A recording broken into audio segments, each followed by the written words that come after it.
So obviously we have to stretch those budgets even more these days. So Kelly had the honor of speaking to New York Times best-selling author of Plant You Cookbooks and social media powerhouse. I said that weird. Social media powerhouse, Carleigh Bodrug. Hi, Carleigh. I'm so excited to be talking to you today. So when I look in the fridge, I hate to throw out food, but I find myself wondering, what the heck am I going to do with these leftovers? You say scraps can be a great supper, though. Tell me more. Yes, we throw out so much food that we do not have to. I'm going to give the prime example of broccoli. I buy broccoli every week, and oftentimes you're paying for that by weight. And then you're tossing half the broccoli by tossing out the stalk. So, the stalk, for example, you just peel off the woody edge. You can chop that up, throw it into a stir fry, grate it into pasta. I love to chop it really thinly into matchsticks like carrots and put them into summer rolls, or even blend into a pesto. There's also radish tops and beet greens that are fabulous to throw into salads. The possibilities are really endless when you start thinking about utilizing the whole plant rather than just a portion of it. Okay, those ideas were already amazing, and I love actually using the broccoli stalk. That's my favorite part. I like that better than the treetop, so you are speaking my language.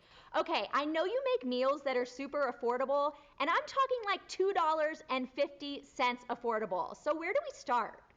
Yeah, so personally, I'm plant-based, and that's actually a really great place to start. If you're looking to save money on your grocery bill, mixing in just even one plant-based meal a week can have a huge impact. So think about replacing your typical protein, which could be like a beef or a chicken, with something like a canned beans, lentils, even using pantry staples like whole grain pasta, rice. All of these things are going to be a fraction of the cost, and you can make so many different meals from that. So I'm going to give the example of, if you buy a can of lentils and replace that in your pasta sauce rather than using beef, already you're going to have like a $1.50 meal as opposed to something like $10, $12. So that's my first recommendation, is to start shopping those pantry staples and really focus on fibrous proteins like beans, lentils, and tofu.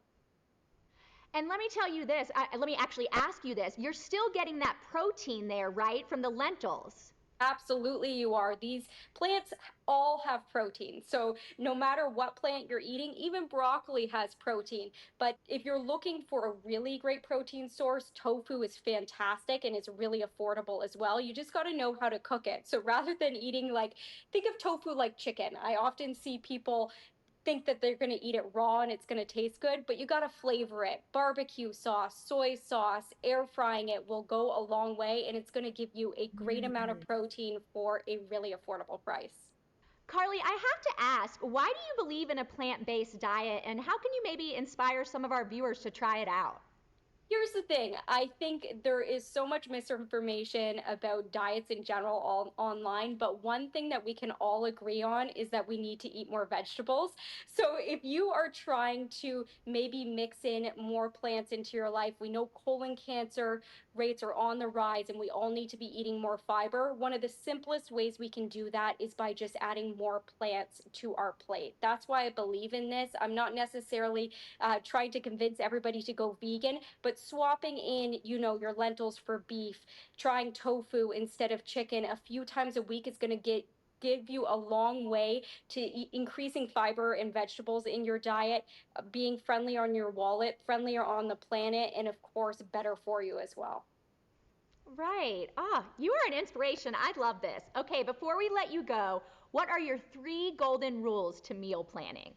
If you are somebody who is a meal planner, these are the things that you need to know. So, number one, before you ever head to the grocery store, make sure to shop your fridge and pantry, because I don't know about you, but I head to the grocery store every week before I used to meal plan, and I'd end up with another bag of oats only to find 3 already half eaten and open at my house. So, shop your fridge and pantry first.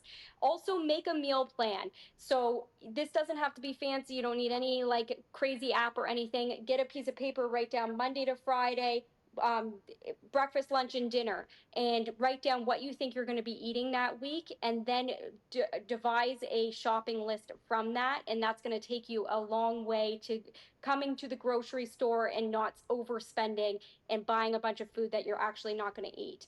And number three, shop the outer edges of the grocery store. This is where the fresh food is and the really healthy bell peppers, greens, beans, and all of that good stuff, so that you're going to end up with a meal plan and grocery shop that is going to fuel your body. Thank you so much for joining us today, Carleigh. These were great tips. We appreciate you. Thank you so much for having me. Follow Carleigh at Plant You and get her latest Plant You cookbook, Plant You Quickies, wherever books are sold.